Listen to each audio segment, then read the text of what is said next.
Accompagner, aider les familles endeuillées ou d'enfants hospitalisés au quotidien, c'est la mission que s'est fixée une toute jeune association lormoise. Son nom, Innocence. Alors, pour faire le point sur cette récente structure basée à Lorme, je reçois ce soir sur ce plateau son président, Éric Forissier. Bonsoir. Bonsoir. Alors, on l'a dit, vous êtes avant tout là pour aider les familles soit en deuil, soit qui doivent prendre en charge des enfants handicapés. De quel ordre s'agit cette aide? Est-ce que c'est une aide d'ordre financier, administrative, psychologique? Ce qu'on vit, c'est quelque chose de global. L'essentiel, c'est que les familles soient dégagées de tout ce qui peut être contingence matérielle pour se consacrer à la présence auprès de, enfin, d'être restés auprès de leurs enfants. Voilà. Tout le reste paraît dérisoire quand vous avez un enfant à l'hôpital. Ça met en relief ce qui est essentiel de ce qui est futile. Et la moindre seconde passée auprès de l'enfant n'a pas de prix. Donc nous, partout où on peut intervenir, que ce soit sur le plan financier quelquefois, parce qu'un enfant malade, vous avez les revenus qui baissent quand vous êtes en congé de présence parentale, mais en parallèle, vous avez les dépenses qui augmentent. Donc nous, c'est modestement d'essayer d'intervenir un petit peu à ce niveau-là. C'est-à-dire que vous les aidez à avoir des aides financières, ou c'est vous de votre côté qui avez des apports et qui permettent aux familles comme ça de pouvoir acheter voilà, certains disons produits? Qu'au niveau alimentaire, on est en train de négocier avec certains fabricants. Par exemple, dans le type d'un cancer, vous avez des périodes qu'on appelle aplasie, donc baisse de défense immunitaire. Et vous pouvez plus acheter en grosse quantité. C'est-à-dire qu'un sirop d'1 litre, il faut plus l'acheter, il faut des dosettes à l'unité. Et le budget est à peu près multiplié par 4, je crois. Oui, puis j'imagine que dans ce genre de situation, les familles sont un peu perdues. Est-ce que vous les aidez également peut-être à rencontrer les bons intervenants, comme les psychologues, les psychiatres, Non, ça, je crois que c'est vraiment mis en place. Nous, on va essayer d'intervenir vraiment comme on relève, par exemple, avec les administrations, parce que c'est vrai qu'on n'a pas la tête à remplir des papiers à ce moment-là. Et quand vous allez voir le médecin conseil qui est bien gentil, mais qui fait son boulot, et qui vous dit que vous avez mal rempli le formulaire, c'est pas le bon moment, quoi. Je veux dire, vous avez la tête à autre chose.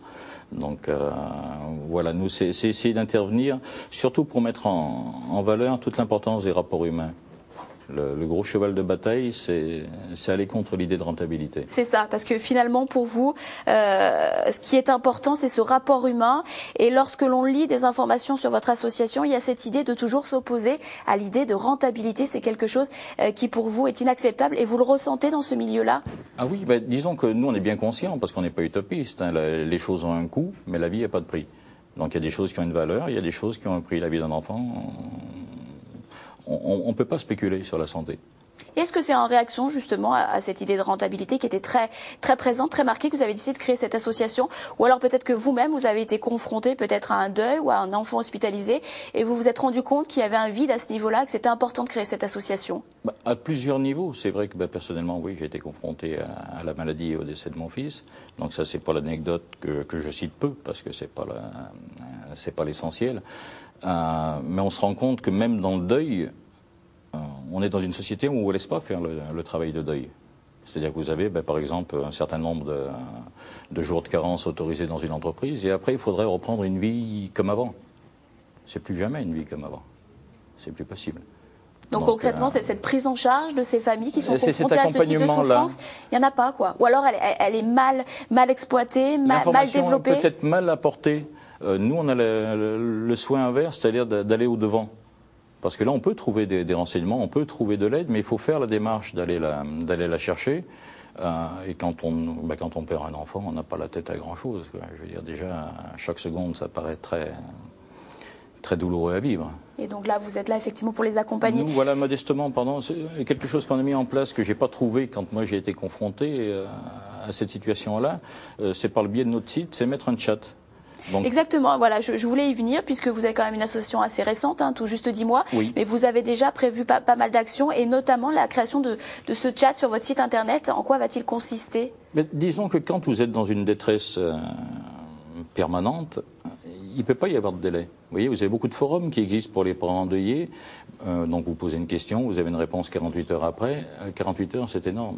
Ce qui compte, c'est qu'il y ait un espace qui abolisse la distance. C'est l'avantage d'Internet, où des parents, dans la même situation, peuvent parler entre eux. On ne peut pas attendre un coup de fil, vous passez un coup de fil, vous avez la réponse 48 heures après, les 48 heures, vous ne savez pas si vous les avez passées. Je veux dire, c'est très lourd à vivre. Oui, c'est une prise en charge qui est très compliquée. Donc, vous l'avez dit, ce chat est déjà effectivement en service. En tout cas, il devrait sous peu être mis en service. Oui. Et rapidement, c'est qu'il y a une autre action qui est prévue normalement autour du 12 janvier. En tout cas, la date n'est pas encore précise. Il s'agit d'une action au sein de l'hôpital Nord. Est-ce que vous pouvez nous en dire quelques mots rapidement ? Rapidement, disons qu'on a créé l'association Innocence et on essaie de créer des activités qui sont toutes déclinées au nom de l'association. Donc là, on a lancé avec un petit jeu de mots les Jeux d'Innocence et l'objectif, c'est tous les premiers jeudis du mois d'aller dans un premier temps dans le service d'oncologie pédiatrique de l'hôpital Nord. Et plus que la valeur du cadeau, c'est de faire un moment de jeu sous forme de tombola. C'est-à-dire que vous avez un enfant qui va tirer un numéro et on va faire un petit scénario pour voir ce qu'il a gagné. Voilà. Donc c'est amener juste un petit sourire. Et l'idée de l'association, c'est pas de tirer des larmes pour que les gens nous aident, c'est de faire naître des sourires. En tout cas, on ne manquera pas, nous, au niveau TL7, de relayer cette information. On sera présent le 12 ou en tout cas autour du 12 janvier. En tout cas, pour les personnes, les familles qui souhaiteraient rentrer en contact avec cette association, et elle a un site internet, c'est le www.inno-sens.net. Il ne faut pas hésiter. Il y a également des numéros de téléphone pour pouvoir contacter ces personnes. Et toutes les bonnes volontés sont les bienvenues. Et vous recherchez des bénévoles, effectivement. Pas uniquement au niveau des entreprises, des partenaires, tout ce qui peut nous aider pour apporter un peu de bonheur aux familles. Et bon, en tout cas, le message est passé. Je vous remercie, Eric Forissier, d'être venu ce soir sur ce plateau. Merci à vous.